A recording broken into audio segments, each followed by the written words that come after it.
जाते जाते पहुँच मथुरा धाम में उत्सुका हो, न्यारी शोभा वर नगर की देखना मुग्ध होना, तू होवेगी चकित लग के मेरु से मंदिरों को, आभा वाले कलश जिनके दूसरे अर्घ से हैं, देखे पूजा समय मथुरा मंदिरों मध्य जाना, नाना वाद्यों मधुर स्वर की मुग्धता को बढ़ाना, किमा लेके रुचिर तर के शब्दकारी फलों को, धीरे धीरे मधुर रव से मुग्ध हो जाना।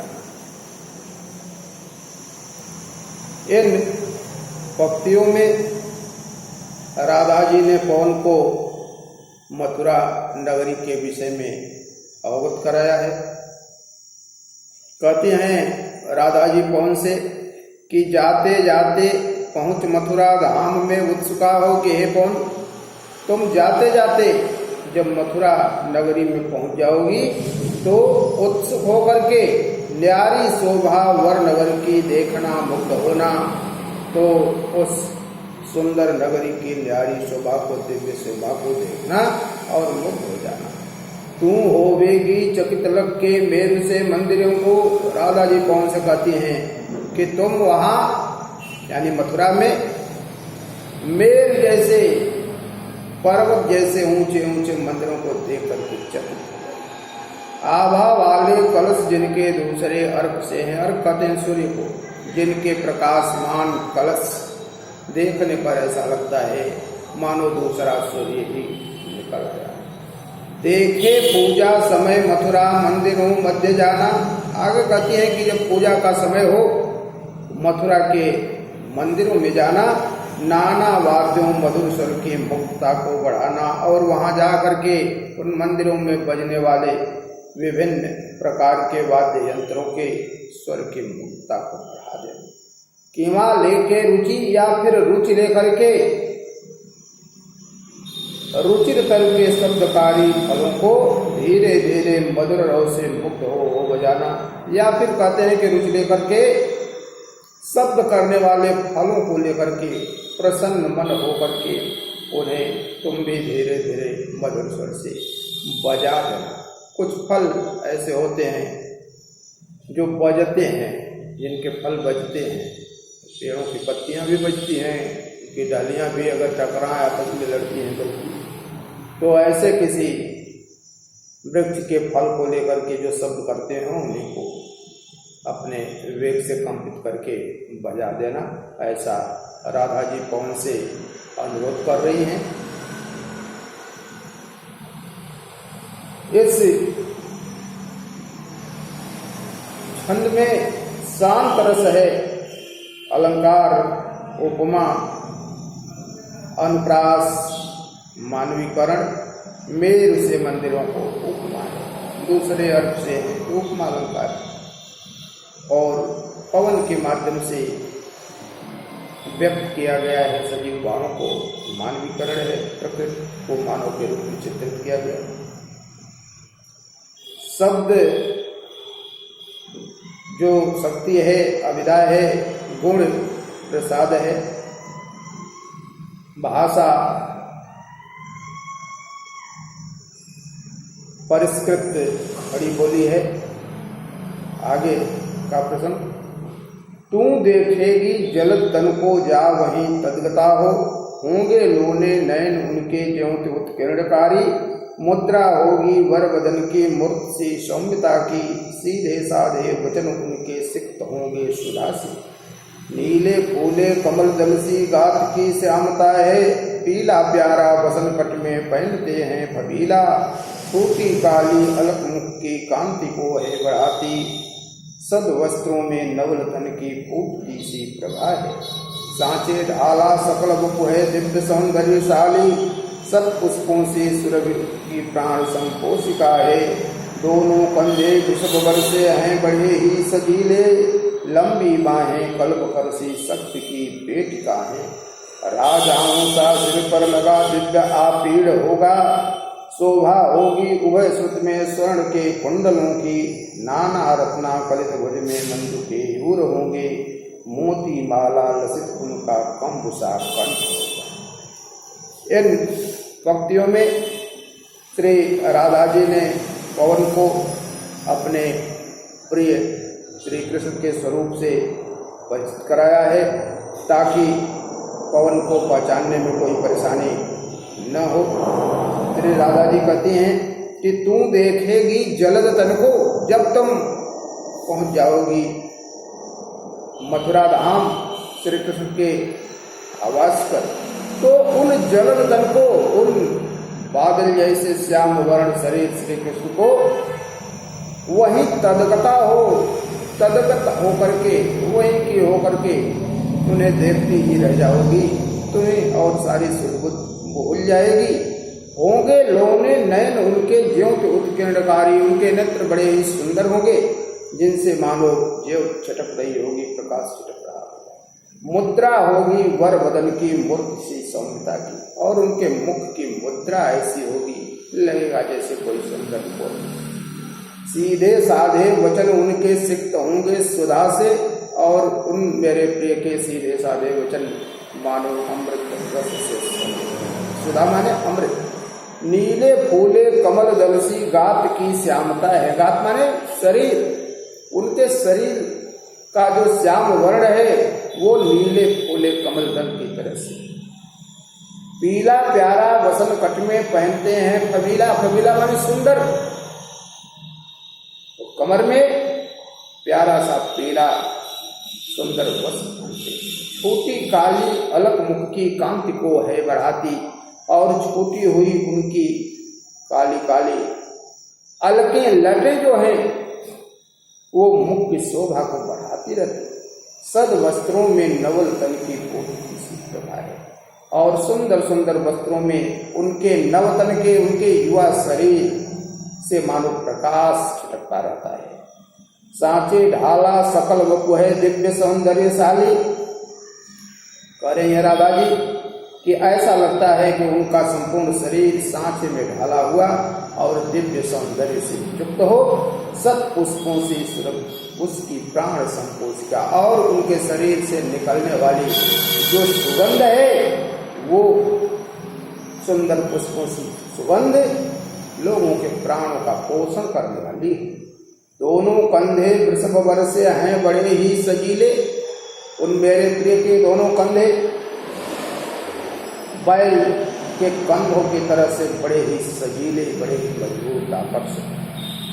लंबी बाहें कलव करसी शक्ति की पेटिका हैं, और लंबी लंबी बाहें ऐसी हैं मानो हाथी के सूंड की तरह से। कलव कर माने हाथी का सूंड।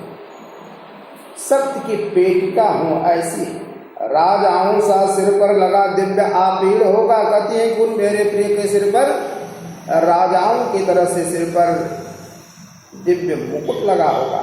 शोभा होगी उभय श्रुत में स्वर्ण के कुंडल, और उभय श्रुत में, उभय माने दोनों, श्रुत माने कानों में, स्वर्ण के कुंडलों की, सोने के कुंडलों की शोभा होगी, यानी दोनों कानों में सोने के कुंडल से शोभित होंगे। नाना रत्ना कलित भुज में मंजू के यूर होंगे, विभिन्न प्रकार के रत्नों से सुशोभित। बाजूबंद केयूर भुजाओं में शोभित होंगे। मोती माला लसित उनका कंभ सा कंठ होगा। कंभ माने होता है संग, और मोती की मालाओं से सुशोभित उनका संग जैसा कंठ होगा। काव्य सौंदर्य देखिए, श्री कृष्ण के सौंदर्य का बड़ा ही चित्ताकर्षक वर्णन करते हुए कवि ने श्री कृष्ण के प्रति राधा के अनुराग का बहुत ही सरस चित्रण किया है। भाषा सरस, साहित्यिक खड़ी बोली है, शब्द शक्ति लक्षणा है, गुण प्रसाद है, रस विप्रलंब श्रृंगार छंद मंदाक्रांता, और अलंकार उपमा तथा मानवीकरण। आगे, तेरे में है न यह गुण जो तू व्यथाएं सुनाए, व्यापारों को प्रखर मत और युक्तियों से चलाना, बैठे जो हों निज सदन में मेघ सी कांति वाले, तो चित्रों को इस सदन में ध्यान से देख जाना। जो चित्रों में विरह विधुरा का मिले चित्र कोई, तो जाके निकट उसको भाव से यूं हिलाना। प्यारे होके चकित से चित्र की ओर देखें, आशा है यूं सुरत उनकी हो सकेगी हमारी। इन पंक्तियों में श्री राधा जी ने पवन को उन संकेतों को समझाया है जिनके माध्यम से वह श्री कृष्ण को उनकी याद दिलाएंगी। कहते हैं कि हे पवन, तेरे में है यह गुण, तुम शब्दहीन हो, तुम उनसे बात नहीं कर सकती हो। कहकर के मेरी व्यथाएं, मेरे दुख को उनके सामने प्रकट नहीं कर सकती, तो ये सारी बातें तुम्हें प्रखर मति से, व्युत्पन्न मति से और युक्तियों से, संकेतों के सहारे सारी बातें व्यक्त करनी होगी। इसके लिए बता रहे हैं कि बैठे जो हूं निज सदन में, यदि अपने घर में मेरे प्रिय श्री कृष्ण बैठे हों, मेघ सी कांति वाले जिनका वर्ण मेघ जैसा श्याम वर्ण का है, तो चित्रों को इस भवन, तो उस घर में लगे हुए चित्रों को ध्यान से देखना।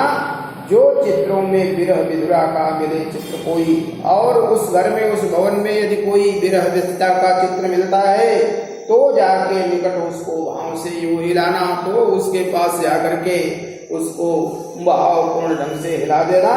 प्यारे होके चकित जिससे चित्र की ओर देखें, ऐसे हिलाना जिससे मेरे प्रिय चकित होकर के उस चित्र की ओर देखें। आशा है यूं सूरत होने की हो सकेगी हमारी। और इस प्रकार हमें आशा है कि उनको हमारी याद आ जाएगी कि इस चित्र में जैसे कोई विरह विधुरा दिख रही है, वैसे ही मेरी प्रेयसी, मेरी प्रिय राधा भी मेरे वियोग में दुखी। इन पंक्तियों में भी प्रसाद गुण है, सब शक्ति लक्षणा है, उपमा अलंकार है, मेघ सी कांति वाले। उपमा भाषा परिवारजित खड़ी बोली है। रस विप्रलम्ब श्रृंगार मंदाक्रांता। आगे, जो कोई भी इस सदन में चित्र उद्यान का हो, औहू प्राणी विपुल उसमें घूमते बावले से, तो जाके सन्निकट उसके और हिला के उसे भी देवात्मा को सुरत के व्याकुलों की कराना। इन पंक्तियों में श्री राधा जी संकेतों के माध्यम से श्री कृष्ण को ब्रज के विरही लोगों की याद दिलाने की युक्ति पवन को बता रही हैं। कहती हैं कि जो कोई भी इस सदन में चित्र उद्यान का हो, जिस सदन में, जिस घर में मेरे प्रिय बैठे हों, उस घर में यदि कोई उद्यान का चित्र हो, और हो प्राणी विपुल उसमें घूमते बावले से, और उसमें बहुत से प्राणी बावले से होकर के घूम रहे हों, तो जाके सन्निकट उसके और हिलाते उसे, तो तुम उसके पास जाना और उन्हें हिलाना, देवात्मा को सुरत के व्याकुलों की कराना। और इस तरह से उन देवात्मा श्री कृष्ण को ब्रज के विरही लोगों की याद दिला देना कि जैसे इस चित्र में बहुत से प्राणी व्याकुल होकर के घूम रहे हैं, बावले होकर के घूम रहे हैं, वैसे ही ब्रज के लोग भी आपके वियोग में दुखी होकर के इधर उधर बावले से घूम रहे हैं। इन पंक्तियों में भी संस्कृत निष्ठ खड़ी बोली ब्रज भाषा का प्रयोग है। लक्षणा सब शक्ति, प्रसाद गुण, रस विप्रलम्ब श्रृंगार छंद मंदाक्रांता।